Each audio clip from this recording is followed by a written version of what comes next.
we gathered as poets, and it was at that time men and women.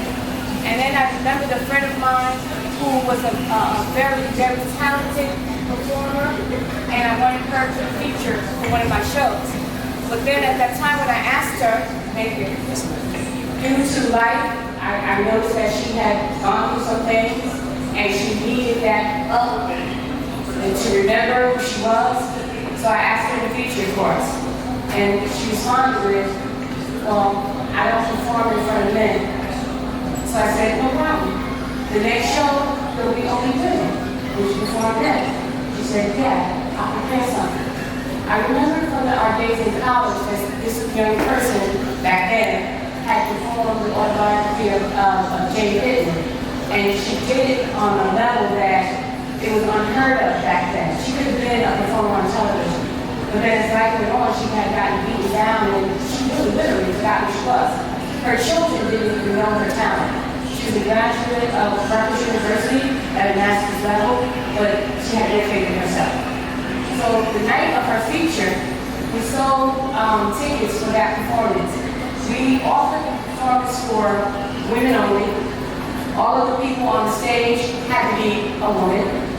We offered it in a women's own venue. We had only women vendors, so it was totally women, and there wasn't a seat left in the house. There were no seats, there were no parking. In fact, some cars got towed because they were double parked, and that was the birth of Women to Speak. Wow. And we've been going strong ever since. Now I'm telling you, I did try it once on Valentine's Day. I said, okay, fellas, I do some really good male poets. I was like, come on, give us your best female love poems. All right? Everybody come. There were 5 people in the audience. What did that teach me? If it ain't broke, don't try to fix it. Right. So we've been willing to speak ever since. I broke. We started in North New Jersey, playing to local people, local audiences. COVID happened, right? So everything went virtual. So we went from a local, small group of women just wanting to be nurtured and find a safe place to a conglomerate of over 200 women internationally. Because of COVID, we're virtual. You didn't have to be in one state. So we've kept that collective. We now have women as far away as France. We have women in India. I promise you during the virtual sessions, women in India got up at 2 a.m., 3 a.m. in the morning. Dr. Santosh was on it. I'm telling you, she's a doctor at university level over, remember her? She's still here. Dr. Santosh, Dr. Anita, all of these people, Nahal, all of these people from India were on Women to Speak. We had one girl that her English was good, so she spoke French from France. She's in the first volume. She wrote her poetry in French, and we translated it into English so that we would have both versions. We cross ethnic lines, we cross religious lines, we cross nationalities. We go as far up as Canada, as far south as Jamaica. We go across the United States, and as you can see, we are international. This past fall, clap it up, clap it up. We can brag that this is our second anthology. We can also brag that When Women Speak visited, retreated in the country of Cuba this last fall and performed at an international level for the Cuban people. So that was our writers' retreat. And if you were in that writers' retreat, raise your hand if you went out to Cuba with us. I see at least one person, right? Me, her, and a bunch of other people's riding horses, going into valleys. It was just an amazing time, and being able to perform alongside of Cuban artists. This year, we will also have at least 2 writers' retreats. We'll be going to Senegal. That will be our main retreat, and then we'll have something a little closer to home for people who, for whatever reason, don't have a passport, right? And then if you're afraid of the current administration, you don't want to get on a plane. All that is taken into consideration, right? So if I may, I just want to add before we start today's performance, even if you're not in the anthology and you have poetry that you would like to offer tonight, you may. All you have to do is see me or Queen. By the way, before I start, I want to introduce Queen Talina. Come on over to Queen.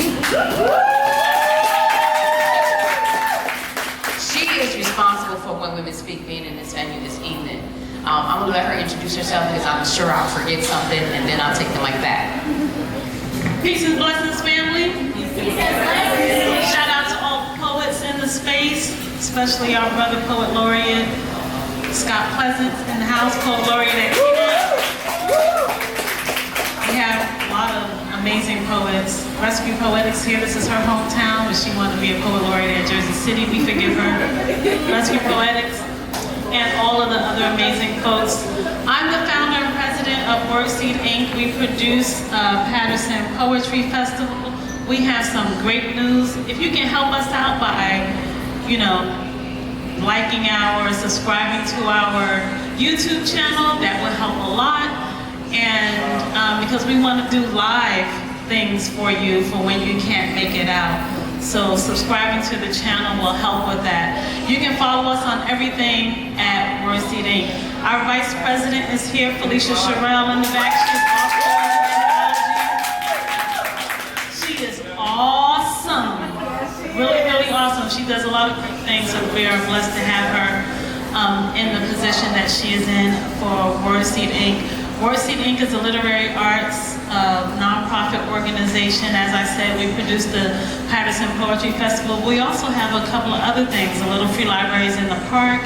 We have Power of Words that happens at the Paterson Museum. And now this brand new venture, right, hold on, break the mic, at Fast Break, say word. Word. So you get to come here and have drinks and food and whatnot in this space, and we are, can I tell the secret right now? Should I do it right now? We're gonna do it right now. Here is it's not a secret, it's a surprise. News, it's amazing. Wordseed Inc. is opening a literary arts cultural center this summer. It's a stunning little building in Clifton. In Westside Park, so we're very excited about that. The signage and whatnot is going up now. So you'll be able to, writers, we want you to come there and just sit and write. We want you to come there and be a part of so-and-so's book signing. We want you to come there and learn about writers throughout history from New Jersey. We want you to come there and have your meeting. We want you to come there and go to the reading room, just come and be in a space. And I'm looking for a chess club. I want some chess people in there. So we are opening a literary arts cultural center this summer. It's just weeks away, so I'm very excited about that. And I thank you in advance for being there. We have an incredible lineup today. Dr. HDL is over here in the corner. She gives me fever. I'm your biggest fan. Dr. Helena D. Lewis. Keynote is in the house. She's on stage tonight. Keynote is also a Pattersonian, and she's been putting on shows in other cities, so we're bringing her home. We're bringing her home. Isabel Cruz, is in the house. Isabel Cruz is the Paterson Poetry Festival ambassador, and we have a lot of plans for her. So that's important to say, and and you already know Mira Shabazz Bilal. Okay, so we're gonna have a good night. There are things for sale because poetry is free, but the merch is not. So we have When Women Speak anthology. I'm so proud to be a part of this book. Thank you, sister. As a contributor, nothing else, everything else is her. And we have t-shirts from other Paterson Poetry Festivals, and we have a Talina Queen chapbook, and I think there's a couple of journals left. And go downstairs and get some food. And for the people who are speaking tonight, talk to those people downstairs every once in a while.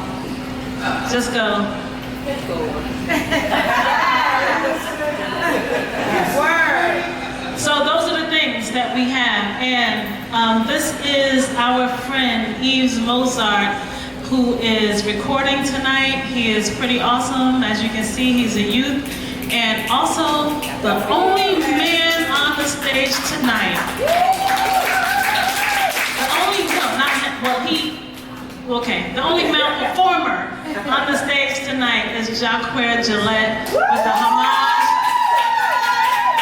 We're gonna open up with him. Okay.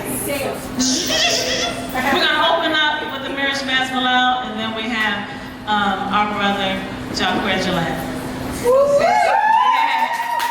So since the title of the anthology is Whisper, Whisper, Shout, it's only befitting that there be a poem called Whisper, Whisper, Shout. Yes. And I challenge each and every one of you to write one of these after this evening. Mourning the voices of women who were muted across generations and honoring their legacy through the chant of Whisper, Whisper, Shout. They buried her beneath the hush, the tombstone just a kitchen chair, still warm with stories she never got to tell. Silence folded into her bones like linen, washed, wrung out, hung up to dry beside somebody else's power. Her no was rebranded as a maybe, her yes dismissed before the echo reached the ceiling. She spoke only in sighs, in lullabies, broken breaths, cracked cheeks of tears, in bruises that refused to rhyme. This is for the women who held truth, caught in their throats, choking on reverence, on roles, on love, on lost loves, on rules, who whispered into tin cups and paper-thin walls, who wrote freedom in margins of Bibles and birth certificates with fatherless names. I weep for her, not in pity, not in rhythm, not in shame, but in solidarity. I whisper for her in the marrow of every girl who's ever been told, speak softer, not now, don't. I whisper, and then I shout with a voice gathered from centuries, from corner kitchens, from protest pulpits, from freedom marches and prison cells. Shout with lungs bruised from breathing. Shout because silence never saved a soul. Come on. This is for her, for them, for us. Whisper, whisper, shout.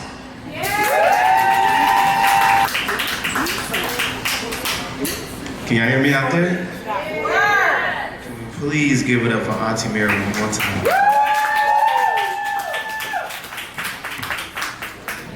Wow, thank you for having me here, sharing time and space with you all, especially here for women to speak and having that honor and privilege of being the only male performer here. I'm truly humbled for this opportunity. I thank you all, and I just want to share a few words with you all. Can I do that? Yes. Right. Well, this first one I want to dedicate actually to this establishment, as it is one of our establishments that's promoting black entrepreneurship and economic freedom. That's right. So I want to All right, fast break. honor Fast Break with this piece here entitled Powernomic Democracy.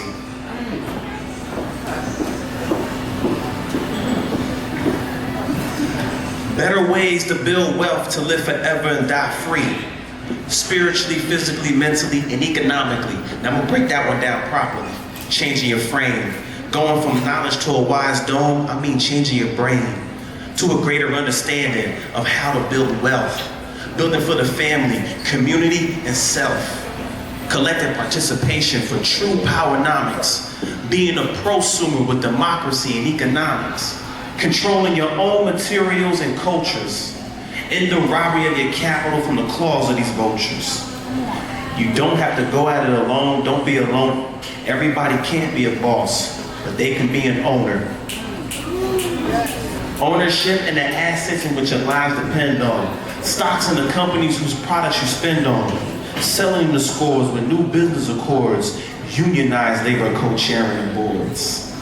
Workers' cooperatives, no plantation operatives or systems. No more dead peasant victims. See, this economy abandons us, subjects and strands us. So let's buy back the blocks with community land trusts. Community gardens and community farms. Food to the people to fix community harms. Let's explore UBI, but to level the inequities as long-term investments, not short-term discrepancies. Creating family clubs of investments. It could be one of the ways for reparations assessments. But for all lanes of wealth, we must protect what life needs. Global sustainability and rejuvenation of seeds. Not for corporate greed, but for life itself to succeed. Because there's room for all of us, and all of us can achieve wealth. Come on.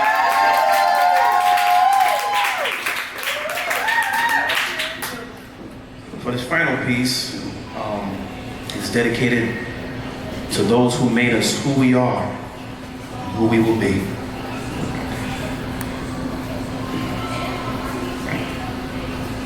As we enter this world, you're the first of what we see. Not knowing you're our vessel, not knowing you're our Eve. You're the first to greet us. You're the first to feed us.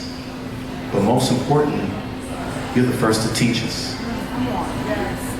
Just as our atoms is from the cosmos, the same birthplace of the stars, from womb to tomb, you are so intricate as to who we are. In fact, in this moment of honesty, I probably should confess, I am forever consumed by your ethereal, magnetic energy. I hope to be who you need me to be. I hope to be who you need to see. And I hope to be who you need for we. Because no love is like yours when it's born from your heart. Your love can start wars or stop them from starting.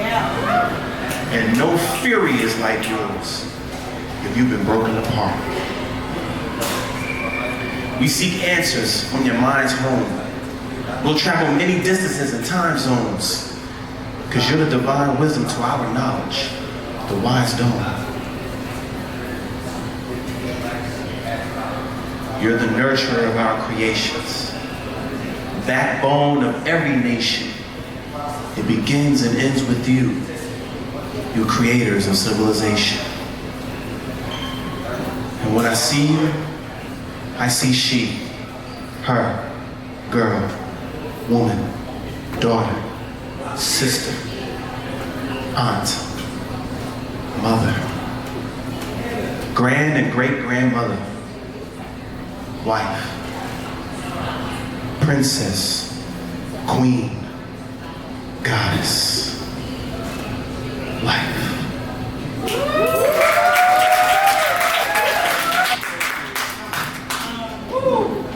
I heard about that poem, but I hadn't heard it before. Jacques wrote that poem for his mother, who transitioned this year. And so really, thank you for, give him some love. He needs to be filled up.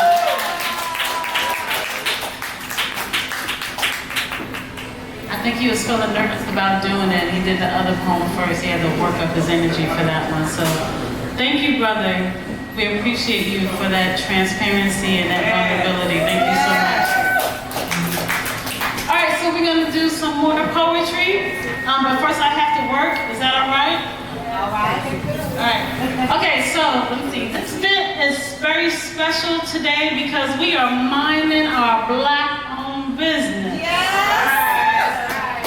We're minding the Black-owned business that is the Fast Break Sports Lounge that we are here in this building, this space open this month on June 1st.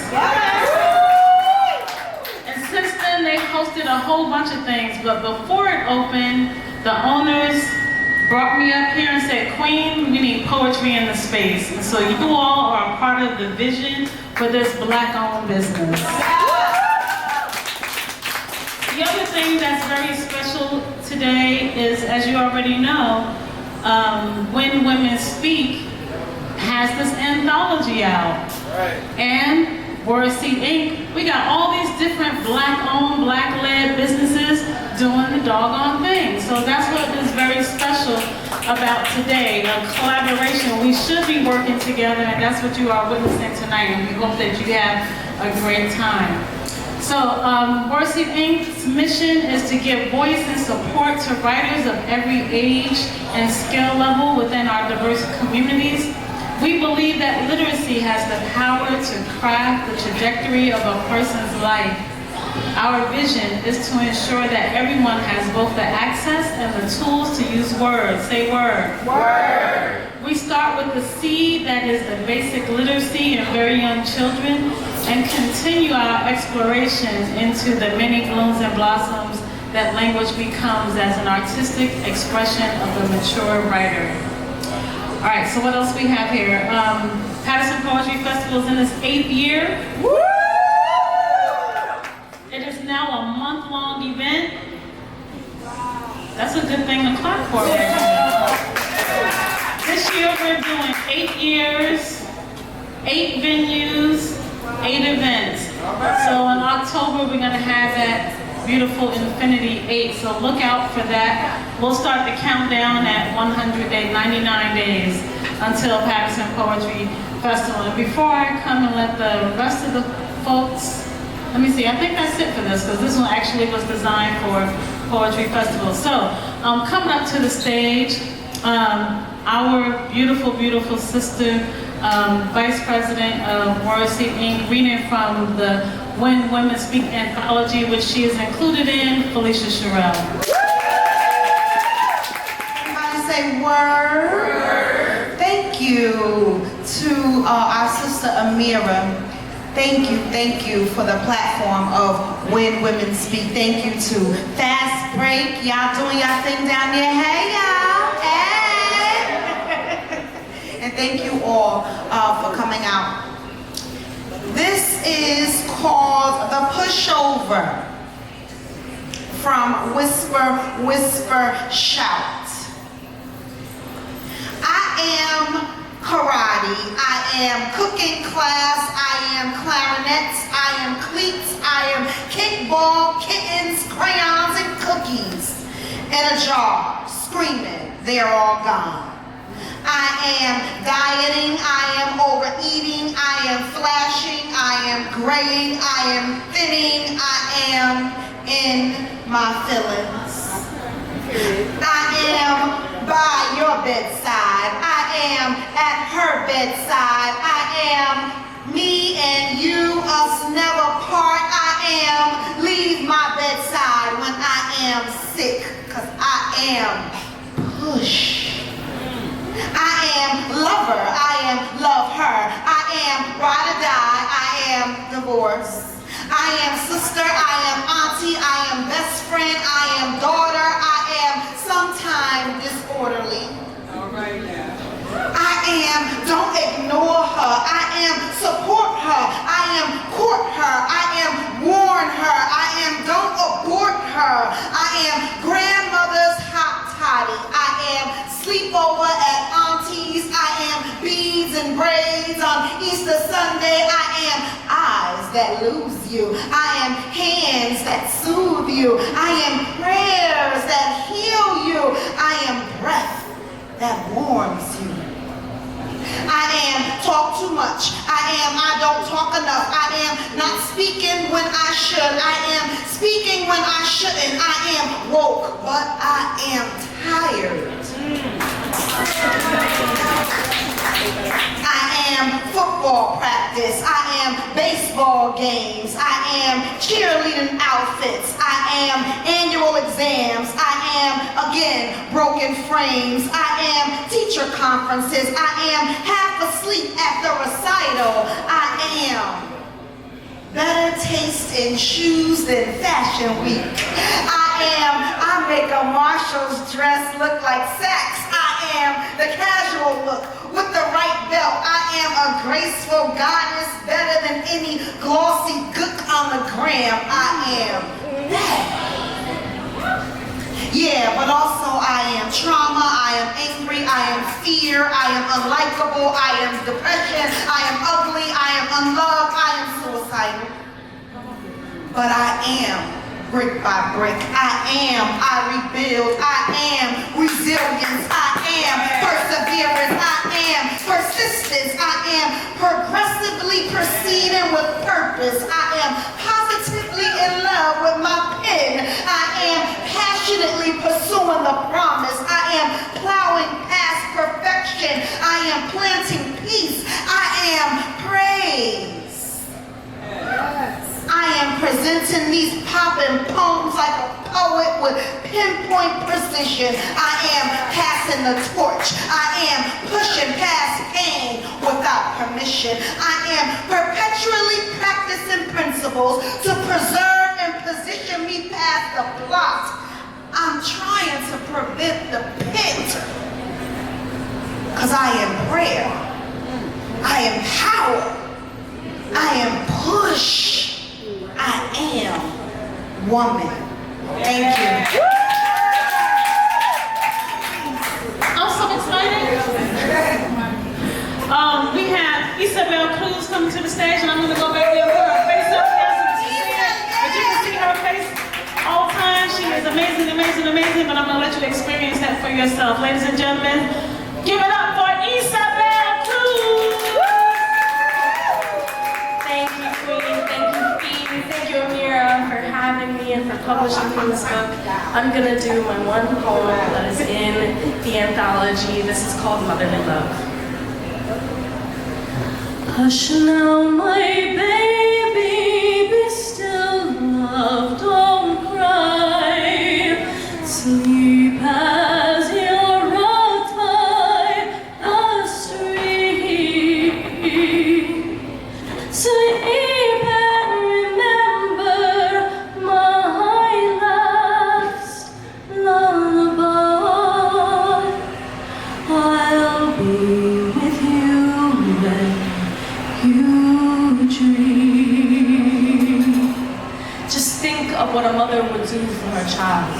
How your heaven took baby Moses, laid him down in a wicker basket and let him float down the Nile so that he might have a better life. A chance at survival free of persecution. How Mary took newborn Jesus and fled into Egypt to escape Herod's clutches and the reach of his retribution so that the baby would live. Just think of what a mother would do for her child, and now try to understand the mothers that flee across borders, traversing miles of desert or stretches of water with nothing but what they can carry, searching for a better life. Their chance at survival free of persecution. Think of the desperation of Yocheved and Mary and thousands of refugee mothers across the world. Think of that the next time you close your borders. Think of that the next time you tell a ship it must turn around and go back. Think of Yocheved and Moses in camps in Greece, freezing in the freshly fallen snow or trapped between a closed border and a militia closing in. Think of Mary, Joseph, and Jesus separated in cages or face down in the Rio Grande. If a river flowed gently for me, such precious cargo you bear. Do you know somewhere he can live free? River, deliver him there. Poem. Thank you. Aren't you glad you came outside tonight? You thought about staying home. I know you did, but you came on out and you are justly rewarded. I want to make a point that our brother Yves-Mary Fontin is in the house. He's on the Wordseed Inc. board. Peace and blessings, brother. Coming up to the stage, another young, powerful, amazing voice. She doesn't know it's her turn, but I'm going to see if she can see her. She's like young, powerful, that's me. All right, give it up for a native Patersonian, another one, Keynote. Wait. Keynote. For the apology as well. Thank you, Amira, again for including me, for having me in here. I know after mine I took way last second. I was like, here, girl. So I do appreciate you making the time and making the space for me to be included in the publishing as well. So thank you.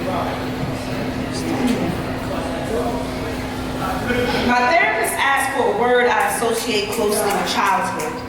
I tell her silence. Because silence meant peace. Meant no one got to have a problem. It meant no one disagrees, because in my home, disagreements led to yelling. Yelling led to anger, and anger peels paint off of walls, shatters mirrors, throws glasses across the room, says things it can't take back. Anger never looks back at all the destruction it's left behind. Anger has never been one to apologize, but it may cook you dinner. Anger tells you to go to your room. It ruins celebrations, can't stand parties, tells everyone to go home. Anger looks you in your eyes, tells you life is hard, tells you to suck it the fuck up, and in the same breath will tell you you've never been good enough. Reminds you of every flaw you have, and if it keeps this up, you swear you just might start peeling paint off of walls, shattering mirrors, throwing glasses across rooms, saying things you can't take back. Anger sometimes took our home, stripped any happiness from its bones and left it bare. Would turn our house upside down, shake out any spare drawer we had hidden down in the basement and leave us there. Leave us without anything to say, leave us silent. Thank you. Woo, come on, King!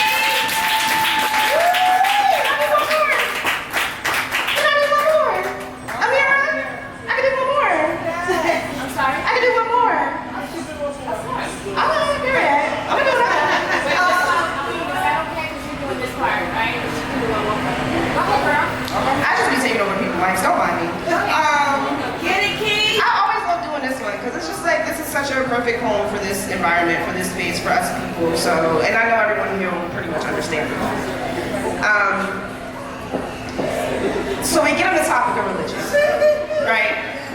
And I mentioned that I believe, we get on the topic of religion, right? And I mentioned that I believe all spiritualities are intertwined with one God. That they grew multiple faces to have hands in multiple places, knowing we would never come together as one. So they had to get creative in order for their will to be done. You ask for examples. I say how often I've encountered church outside of the pews. That something about stepping on slam consecrated grounds makes your spirit move. Causes inner worries to wither our watch as they're blown away by all the talent in the room. By how we form congregations outside of a coffee shop in Raleigh, a studio in Union City, a mall in Paterson, pay your tithes and offerings on the way in the door. Sometimes, y'all, it's even free to come just as you are and hear a good word. That every open mic is where God truly comes to work. Come on. Talk through prophets, turn poets, we watch as they take center stage and pray before reciting their 3 to 5 minute sermons. And I know a fellow preacher has just entered the pulpit. Anticipate hearing a revelation, whether it be Old Testament or new shit. For those precious seconds, their thrones mold the stones happen. Each poem, a new scripture, each line, its own verse. We are your pastors tonight. These are our testimonies, and they will be heard. You will receive it. We'll clap, we'll stomp, we'll shout, talk your ish, poet. After all, and this what praise and worship was made for. There's many days I didn't know how much longer I could make it, and I swear God would send me a flyer for an open mic, a slam, for a reason to get in the room with pens that remind me what it's like to write myself a Lazarus on these nights. I observed poets pray passion back into pens of passive writers. Felt a wordsmith's cadence usher me down aisles and into new ideas. I promise I seen bartenders turn water to wine at these events, y'all. Heard musicians hum hymns into harmonies I've had. Poets breathe meaning back into me after each performance. And how could you not see heaven in all of this? How could you not feel God in the midst when poetry has always been the gospel? Every poet, a scribe, and every open mic its own Sunday service. Somebody turn to your neighbor and say,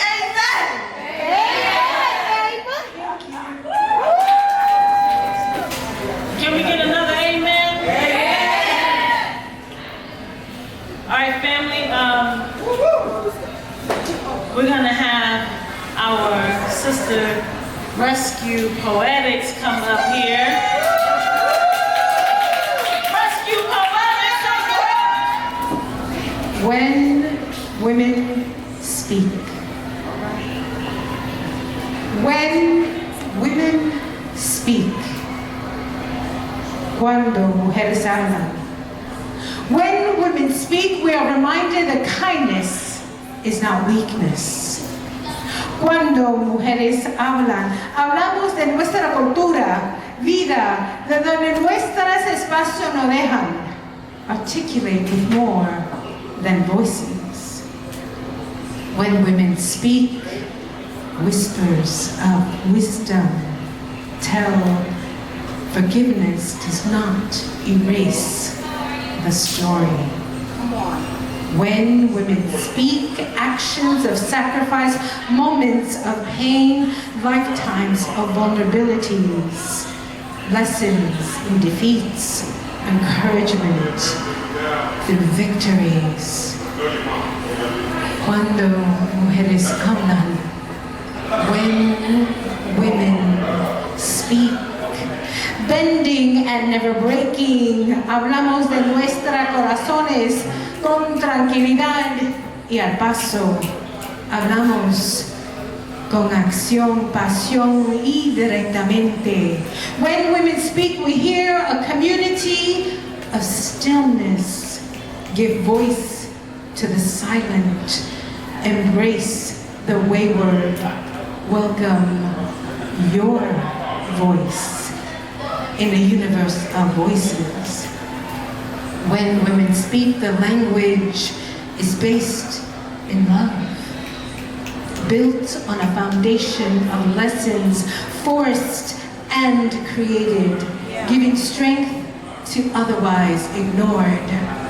When women speak, it takes a moment to articulate that the echo we hear is the voice of those who speak back. Acknowledging and accepting that when women speak, we are not alone. In this vast world of mothers, sisters, friends, and daughters, our secrets are respected, protected, and eased. When women speak, we never speak alone.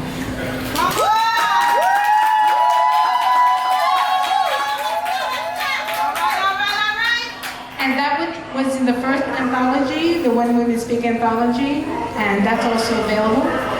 And this piece that I'm closing with, I could extol the virtues of motherhood, tell of the woman's ability to create life, praise the struggle of raising kids as a single parent, martyr this as my greatest accomplishment. I could hide my failures, asinine judgment calls, ass backwards decisions, and madness and chaos that followed, gloss it over, make it pretty. I could ignore the rage, having done so for years. Runs in fishnet stockings worn over varicose veins. That skin, parchment paper edges singed. It's time to cut it away, peel it back, and grow a new one. Over scars my last relationship pried open, just to watch the blood flow. The hardest thing isn't to let go. The hardest thing isn't to let go. The hardest thing is to move on. Redefine who I am, how I am, whoever and wherever that may be. Redefine myself, not defined by children, motherhood, work, relationship, or any other human being.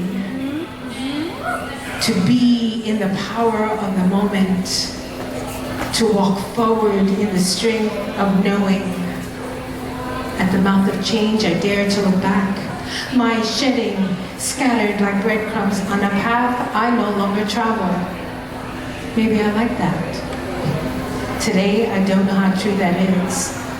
I do know that I have cut from me the need, the fear, the desire to return to the devil I know. Come.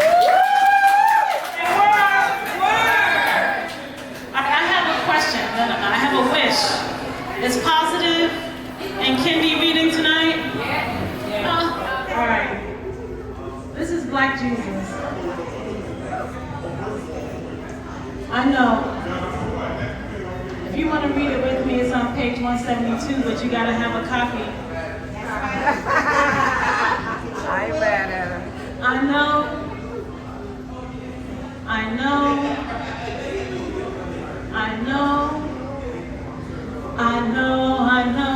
I know. I know. I know. I know. I know. I know. I know. I know. I know. I know. I know.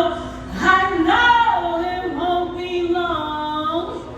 This is a Black Christian poem that believes in a Black revolutionary Jesus who is reflected in bronze-skinned, woolly-headed Black boys performing the miracle of simply staying alive in every fill-in-the-blank state in North America, in South America, in the Caribbean, in this room. This poem believes in believing. Believes that the second coming has woolly hair too. He might be my bronze-skinned son or yours. He might be kicking against his mother's bladder. He might be still in his father's body. He might be in a cage in the Texan-Mexican border that is really the Mexican border. He might be somebody we know. Somebody we counted out, somebody we least suspected, somebody we discarded or killed. He could be in prison. He might be in prison. Black Jesus could be in prison for being way too black. Come on. He could be in prison. He might be in prison for being way too revolutionary. Black Jesus might be that boy standing out on the corner in his bow tie and a suit or the newspaper. Standing there where church people won't go because we don't consider making domestic missionary trips on Martin Luther King Boulevard, on Main Street, in the projects. He might live just down the road. He might be on the corner. He might be in a choir stand. He might be in deck in an open mic. He might be on the Gaza Strip. He might be in a loop that may make him unrecognizable to his neighbors who did not love him as he so loved the world. He might be in a high school auditorium. He might be waiting. He could be waiting. He might be waiting for just the right praise. He could be watching. He might be watching. He could be watching for just the right worship. Black Jesus, let Black Jesus be worth the effort. Be your miracle, be the signs, be the wonders, be life, be your salvation, be your strength, be your comfort, be compassion, be your all and everything. Black Jesus, he might,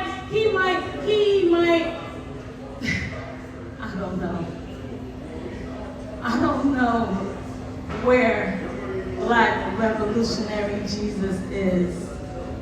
And I don't know when Black revolutionary Jesus is coming back.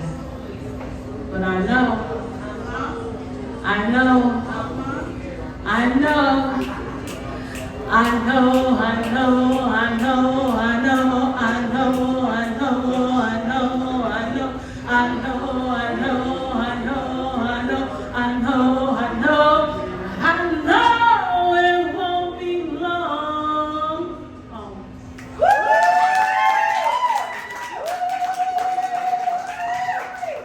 Get yourself a copy of Whisper, Whisper, Shout. Sister Yves-Mary is over there with the copies right now.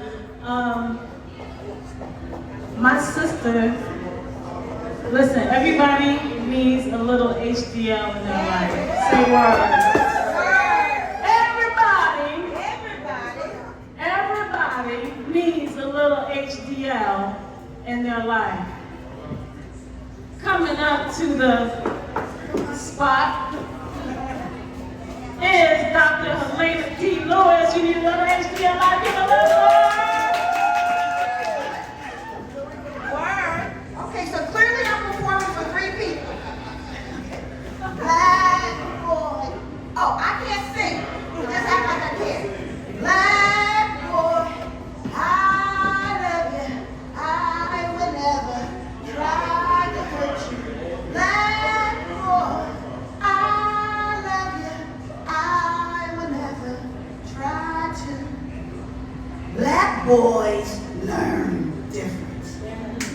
They learn punishment. They learn pain. They learn conformity. They don't learn freedom. They don't learn joy. That barefoot in grass, running with your face towards the sun, eyes on the future, that 21st birthday surrounded by loved ones, complete with hugs from both father and mother, nana and papa. Black boys learn difference. They learn trauma. They learn how not to speak about it. They learn how to hold it in and pass it on, and how to let it manifest. Insert high blood pressure, insert ulcer, insert drug use, insert suicide, insert prison. Black boys learn different. They don't learn healing. They don't learn forgiveness. That forgiveness that comes with white faces, generational wealth, and lawyers that are not public defenders. Black boys learn different. They learn disappointment. They learn unfair, state and SCI numbers, two with a 3 flat and mandatory minimums. They learn how to survive but not live. They learn the taking up time behind bars. They learn inmate. They learn felony convictions. They learn loneliness. They learn depression. They learn abandonment. They learn anger. They learn stress. They learn suspicion of school and prison school pipelines. They learn to accept the fact they will most likely be misunderstood and murdered before a fair trial. They learn. Black boys, they learn different. They learn the former presidents with 34 felony convictions would take out full-page ads demanding execution instead of exoneration. They learn less than. They learn pain. They learn like George Slippy Jr., who at the age of 14 and 6 months in 1944, in an unfair trial by adult white male peers, your 90-pound frame would be too small for an electric chair, but that won't stop the switch from being flipped. Black boys learn different. They learn Ritalin. They learn ADHD diagnosis. They learn overly medicated. They learn how to forget who they were meant to be. They learn fear. They learn the holding of pocketbooks in elevators. They learn how to Montgomery brawl. Black boys learn different. They learn different, but they don't learn love. They don't learn peace. They never learn to be black and free. Black boy, I love you. I will try to hurt you.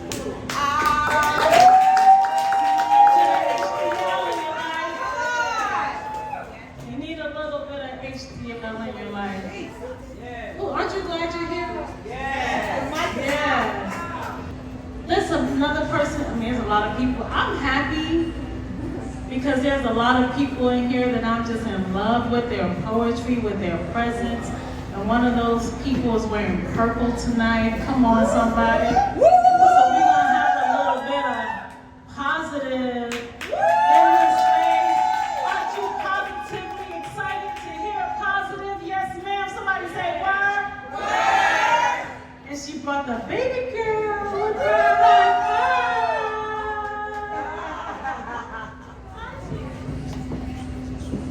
Good evening, everyone. Good evening.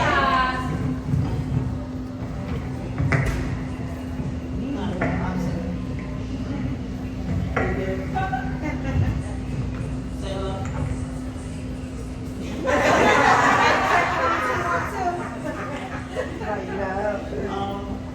It's a pleasure to be here. I enjoy each and every one of y'all that contributes to this project. So honored to be published alongside with you all. Forgive my temper. I'm working through grief, so I'm just somber. piece I'm going to read is My Children Get Me. My children get me. I give them all of me. Turned my body into a portal to bring them forth, pushed them through every wall in my womb until I laid eyes on them. Held them in my arms, cradled them to the beat of my heart, watered them with my tears, and fed them from my breast. Watched over them as they rest, my children get me. I give them all of me, even after I complain about doing so, especially after I complain about doing so. They get the girl who is trying to figure it out, the woman who knows she's their mother, the protector, the provider, the enforcer. I love them down and lift them up. I am their biggest supporter and smallest fear. I cheer them on, guide them along, and redirect them when they call. I give them food, I give them my clothes, I give them my sleep. Went to war with myself to give them peace. My children deserve it all. So I give them everything I got. Tell them that they are a reflection of God. No one can give them the world because they already are everything. They are everything to me. I hope they see that I would give them my last breath, beat on my own chest to resurrect myself and do it all over again if I had to. My children get me. I played the fool and the hero, the friend and the villain, Cupid and the fairy, a witch and a bunny, whatever was necessary to put a smile on their face. I let them know that when it comes to priority, they have first place. My children get me. I give them all of me and will continue to do so for as long as I live in this body. And even after I depart, I direct my energy to take up space in their hearts because death will not tear us apart. My children will always have me.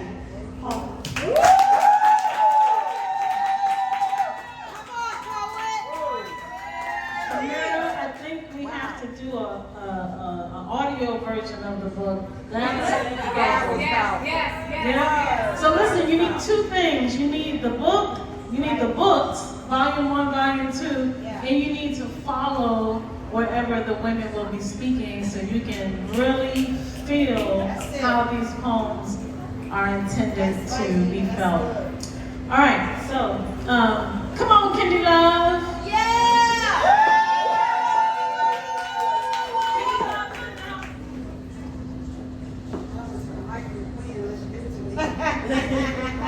Good evening, everyone. My name is Kendi Love. I am a poet in the city of Newark, New Jersey. They call me the neighborhood hope dealer because hope is the product and God is my supply. So, if I may, first I want to say it's always good to be here and when women speak. I love the visionary of this. She's the reason, you guys are the reason why I'm here. But if I may, I have 2 poems I want to do, and the reason why I want to do 2 because the first one is a tribute poem. If you know anything about me, I live my life as a service to others. I love giving people that flower wine they can smell it and receive it. So there's 2 women in the room. I wrote this poem in April, and I've been waiting for the opportunity for both of them to be in a room together so I can do it. So they're here today, and these 2 women, one is my Omi Amira Shabazz Ballard. And the second person I want to tribute and dedicate tonight is official now. She accepted the title, Dr. Helena D. Lewis. I want to say I love you guys. You guys, they are legends, guys. These are legends. So this poem is dedicated to the both of you women, and it's called You Wore Your Crown So I Could Find Mine. Wow. Get the tissue. In the language of my people, we bow to our elders, not because we are less, but because your presence is sacred. We honor the weight you carry, the kind that can be measured in time alone. We don't just call you elder because of years lived. We called you elder because of wisdom carried. Because you walk like libraries and speak like prayers that can be answered in somebody else's survival. You are living testimony, proof that endurance can wear elegance like skin. So I come tonight, only Amira, Dr. Helena, I come not to perform, but to give you your flowers. Not to recite, but to revert. This ain't a poem, it's my bow in language. My thank you in verse, my offering in breath. Only Amira, you didn't birth me, but your words cradle me in ways even a womb couldn't. When grief held me curled up in myself, you unfolded me with your presence. Made room for my soft in a world that only seemed to celebrate my strong. You saw the cracks and didn't finish. You covered them. You loved the broken parts of me without asking me to fix them first. You held me like a sanctuary, quiet enough for my healing to speak. Auntie Dr. Helena D. Lewis, you didn't just see the poet, you saw the person. The one behind the metaphors, behind the mic, behind the smiles, and you accepted me as niece like it was a name I was always meant to carry. Like it belonged to me even before I believed it. You called me worthy before I had the words to claim it. Truth is I'm grown. But sometimes I still need a mama to say you're gonna be okay. Still need an auntie to wrap me around her arms and say, you are strong enough to go through it. Because this little girl, the little girl in me is still standing at the edge of my biological mother's silence, still waiting for a hug that never came. Still hoping to say or hear, I love you spoken without struggle. She still aches, this little girl, still hides behind palms, hoping someone will hear her cry, without her having to explain it.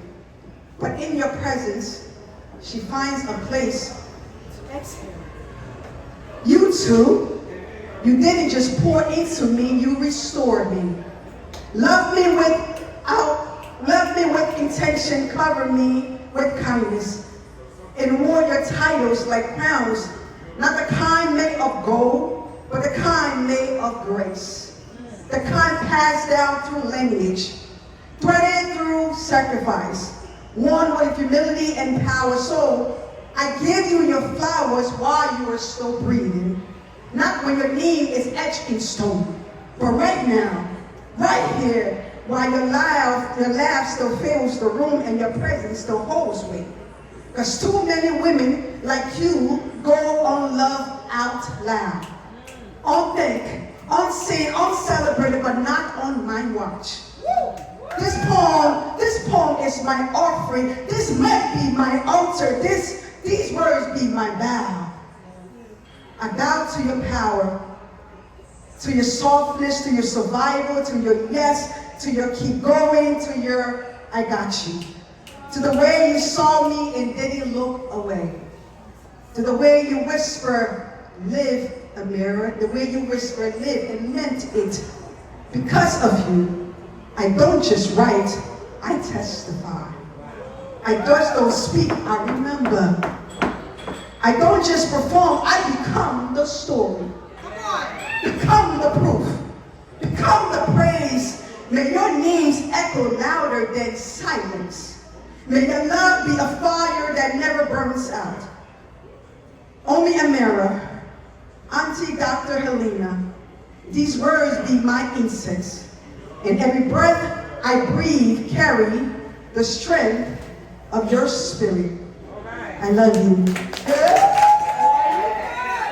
I'm good. And you guys don't understand, man. I have a great mother, and I thank God for the woman that birthed me. But I also thank God for these women who shows me the kind of affection that I don't receive on the other end. Every time Amira hugs me, she heals me.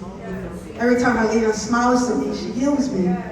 And I know I always tell you guys this in private, but I honor you, and I thank you just for your existence. So, I can't leave this platform without doing a poem I wrote specifically for this book.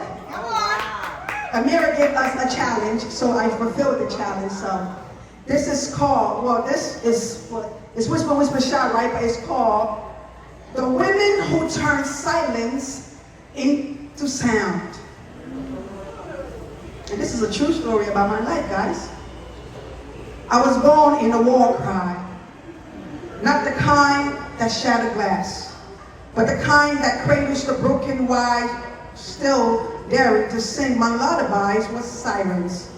My childhood, a funeral that never stopped mourning. I learned to whisper in a land that thought silence with gunfire. Taught to keep my voice behind my teeth, my dream between my ribs, as if freedom was a thing women had to bleed for them just to taste. But even a whisper becomes a war drum when you lean close enough to listen. Even silence, when filled with enough grief, becomes a round cry. We, the women, have always spoken in three parts, Amira. Whisper, whisper, shout. First came the whisper. In kitchen, thick with stories. Between wombs and worn hands, we whisper recipes and revolution.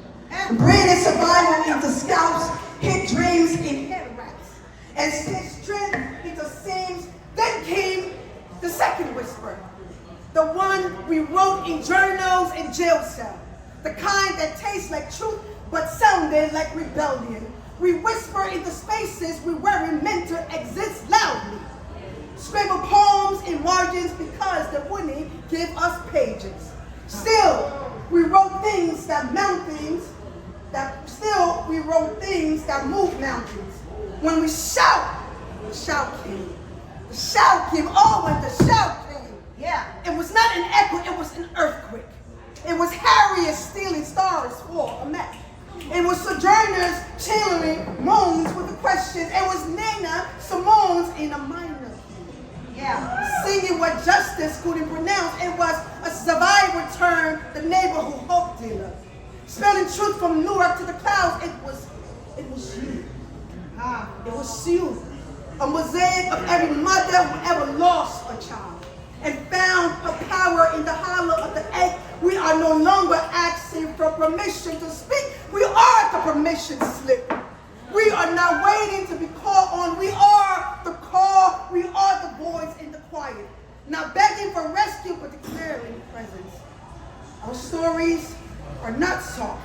They are still shaped by struggle, tears that turn into rivers, laughter that rose from ash. We are the storms and the stillness, the eye and the edge. So listen closely. Listen closely. Listen closely. This ain't just poetry. This is eulogy for silence. An anthem for survival. A love letter to every single woman who's ever whispered her name until the walls remember who she was. We are the daughters of thunder. We whisper in threes, and then we shout. And when we shout, the skies listens. I'm sorry, Jules. Come on, Come on to the stage. Power, power, power. Give it up for Jules.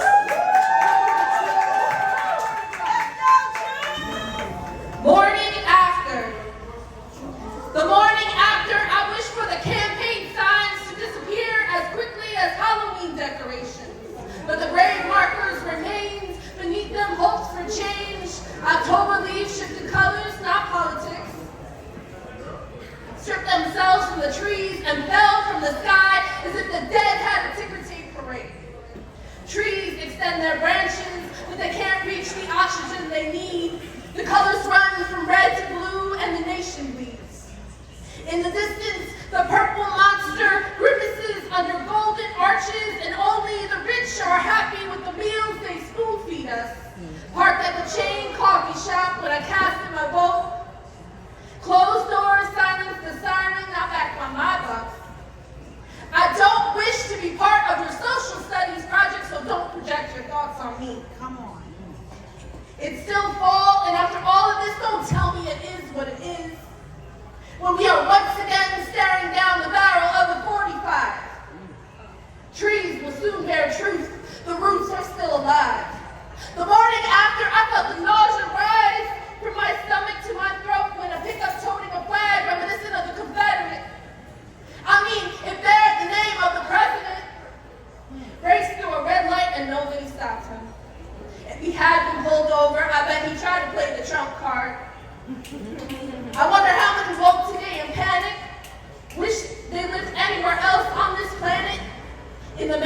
choice is up to you, but the pill to swallow is both red and blue. I fight the taste of sickness in my mouth as I try to escape this parking lot. I need a governing body, not somebody to govern my body, somebody who embodies my ideals and beliefs, not someone who continually tries to butt bills with a pile of dead leaves or worships politics that should be buried. Women for president? Shit. You say America isn't ready for it. The words that are unspoken here is that the system is broken, my dear. Last night our country got fucked, and we're still looking for a new plan.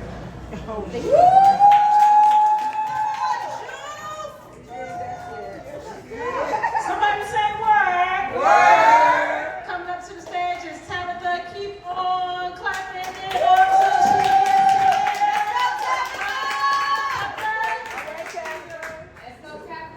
Thank you so much, everyone, for sharing your talents, for being a part of this. You know, we can't have anthologies without multiple voices, and I really enjoyed reading both this anthology and the first. I'm pretty new to New Jersey, and I just want to thank Amira for everything she's done to make me feel so at home.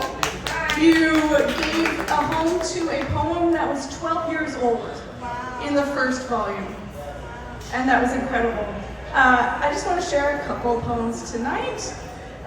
Getting back into there was a slight thread of a little bit of the magic that we all can create and are capable of creating, as well as I heard something about recipes and revolution. I did too. Yeah, this is part of that a little bit. Witch's French onion soup. It is best not to attract the past while making dinner. Never invite it along to brown onions. Stay light on singing so you don't lose track of the spices on the counter. Once the pot sits on the stove, we are in the craft. Undoing my own undoing, I slice a once in 100 years illness. Cost me 1 onion for the soup. Half spoiled after weeks on the counter in the yellow netted bag. The 5 others are still strong enough to devastate my eyes. The white rings can't soften quick enough over the flame. Whisper the name Worcestershire and return it to the fridge. What's 1 less onion? 1 less cup of broth? Kiss the bay leaf, throw it in for the dryads. An abundant sprinkling of dried onion follows, plus a touch more to welcome another year. Thank you. And here's to hopefully another year full of festivals and poems to be written and celebrated. And congratulations on the little center being open in weeks. That's amazing. Again, they need chess players. Thank you to Fast Break. If there are any chess players, come on up and talk about a beautiful venue to play some chess nearby. Okay, I don't know much about this area, but You're doing a good job. do our best. All right, this is called Practica. And again, a reminder that we can make wonderful things happen with whatever we have, and it's a surprising thing where you can find items to create magic. The best way, though, to say this, I've tried to read this, and it's just so fun to say, Practica. They say a proper toolkit contains sea salt, olive oil, strong alcohol. They recommend supplies in home goods, glass jars, stainless steel pot with lid, strainer, heat-proof measuring bowls and cups, spoon, knife, string, and other items fulfilled at greater and lesser grocers. Gauze, cheesecloth, parchment paper, baking sheet. They say always keep an assortment of plain white candles on hand Animal bones, claws, feathers, and teeth, and colored inks and papers can also be useful. Black and white cloth can be cut out of old t-shirts. Whether you have one or not, it doesn't matter where you place the red candle. Thank you, everyone.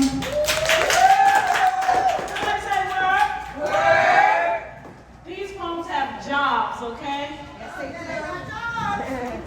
Ain't nobody got no time for no love poems. Ain't nobody thinking about no damn love poems. Don't nobody care about no love when we got blues and we got bills and we got blues songs about the bills. Don't nobody care about your doggone lips or how them damn lips be coated in amnesia or how when they touch me anywhere, like I said.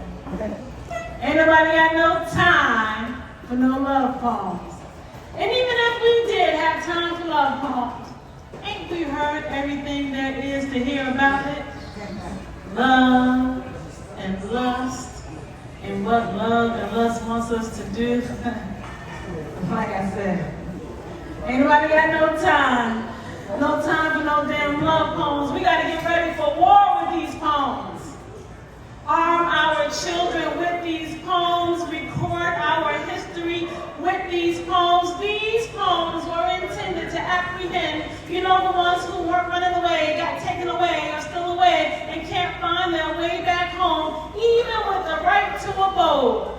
These poems praise Ghana, praise Marcus Garvey, praise Gullah Island, praise the souls forgotten in the Middle Passage, praise those fighting the thieves who stole us, acknowledge the ones who sold us, and the ones who bought who was being sold, and the ones who sold our soul and buried us beneath piles of legislation and water.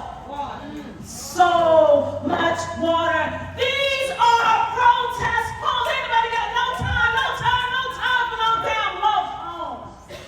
Yeah. We gotta make these words ammunition. These poems have jobs. Real serious issues must be tackled with these poems. Can't nobody be wrestling with thoughts of increased heartbeats and panting and panting and panting and panting.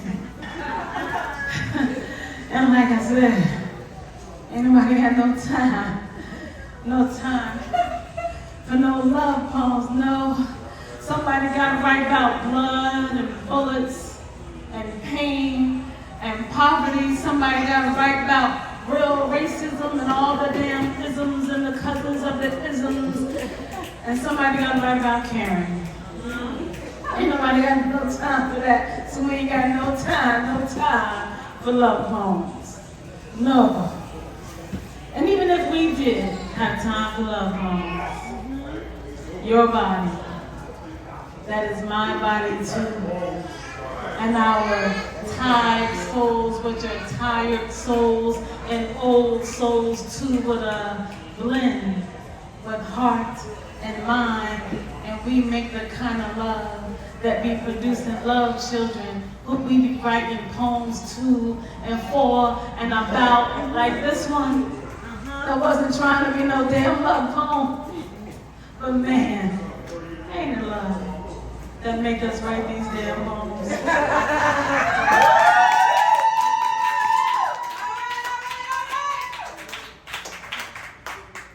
I am so happy right now. Is anybody else happy? I have the great pleasure of bringing back to the stage the editor, the visionary, the amazing, the photographer, the mother, the wife, the just all over artist, the teacher, the amazing, the incredible. Come on, shout out your adjectives. Shout out your adjectives for Amira. Oh, yes. Amira Shabazz Bilal. Wow, this has been the most amazing night. I think We have one more reader. Are you gonna read tonight? Okay. So I will finish the anthology. I'm last, right? Okay, so I will finish the anthology readers, and if there's anyone in the audience that would like to read or share a poem, feel free to do so. I want to talk a little bit about the book, though. So first of all, isn't this lovely? Yes. Right? Isn't it lovely? So, isn't it lovely? No, just kidding. I want you to know that the cover is an image of another female artist. She may not be a poet, but she is definitely a talented creator. This is a picture of a sculpture done by Linda Nickings. And she was graceful enough to allow me to use this image on the cover of Whisper, Whisper, Shout. Isn't it a fitting image? Like it matches everything that the title is emulating and the work that's within the volume itself. If you page through the volume, you'll also see various images of our women, our When Women Speak women in the book, doing their thing. Lovely images, and I like to say that when you see the images on the pages, they don't necessarily match the poem that they're with, and that's done intentional. It's because each and every image is a story, is a poem in itself. So when you look at the image, I want you to make up a poem in your mind and your heart that emulates or shows what that particular image is speaking to you. I'm going to do for my final piece what I consider roughly a foul poem. And it is a collection of stanzas, verses, lines from the first volume of When Women Speak. I just collected lines that kind of jumped out at me on the pages, and I made another poem. The contributors for this poem are myself, Enzima Hutchins, Susan, I'm going to say Rescue for poets, Elaine Lloyd, Mariah Askill, Yvonne Thomas, Julie, or Jules with a Z, and Nega Soul. Right? So those are the contributors to this found poem. When Women Speak, a found poem inspired by the Women Speak Anthology, Volume 1. We are moon-marked and touched by sun, yet when the sea recedes, it leaves our shape behind. We do not mix love with pity or hate with scorn. We do not dwell on birth or divinity. We are ageless, still seeking our sisters, witches in the harmony, wear us inside their coiled claws, as did our mothers in mourning. We have been women for a long time, beware of our smile, for our voice is treacherous like old magic. When women speak, when women speak, when women speak, listen closely. Her tongue is like fire resting between sparks. When women speak, we recognize mama, granny, auntie, and those ancestral voices who bled so we could be fed. When women speak, we awaken our offensive kin, using pens and spoken words to tell tales of frame pain. When women speak, they become clarions flash, a beacon shining through dark, blistering nights, carving a silvery path through talon fingers. When women speak, it takes a moment to realize that the echo we hear is the voice of those who speak back. But when real women speak, they say, sister, come on. Their words are like aged sound, healing wounds. When women speak, they may identify as a Christian witch, a gemmed angel, Mother Teresa, or Sister Fatima. But shout out, shout out, shout out, for she is Hagar, mother of all nations. When women speak, when women speak, when women speak, she is Lilith, demonized for loving freedom. She is Mary Magdalene, who saw the crucifixion and the resurrection. Some call her Aunt Sarah, Seraphina, Sweet Thing, or Peaches. Are you afraid of her magic? When women speak, do you hear the sound? It echoes in waves of their laugh and the joy of binding generational curses. Do you hear the sound? The ceiling is broken. We've kicked in the doors, screaming triumphantly for the generations before us. When women speak, we absorb generational trauma. Speaking life into death, our voice becomes soprano songs, so purple moons, telling men Y'all ain't a thing without woman. But when you speak, you're every woman in need, but sometimes we simply just want to be sheep. Realizing that our voice matters too, we speak loudly, the generation strong. We are women. We tremble when women speak because a tongue is magic. Our mothers were right to teach us that we are what we eat, flesh upon flesh. Queens feast on the manna of love in all of its languages. Lyrical libations are the nectar that courses through our veins. We give libation and untie reins for queen after queen after queen after queen. And Hawa be Eve, and Eve be Hawa. And Noah tells Eve to shh. I was really upset about work, being the only African American woman in roles, and fuck that job. There you go. I am the toughest, baddest, most valuable asset walking this path. I have endured hardships, carried burdens of judgment, been invited to have a seat at a table where there was no chair. I had to build my seat from tears and scraps and wooden planks with splinters. I am a well of uncut diamonds. Every time I speak, I drop gems. I walk in front of people who are blinded by the shine of my thoughts, or too dumb to see the riches I possess.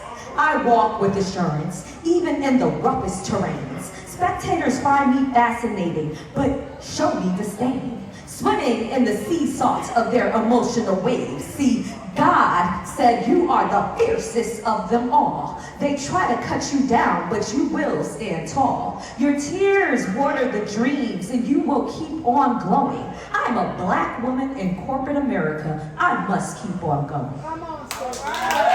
So, the silence of the silence. All right, let's y'all have an amazing night, and we're still here mingling. There's gonna be some rain, gonna be some pain, but I never know. Boy, time will show. I love will grow. I know love will be right.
Anticipation.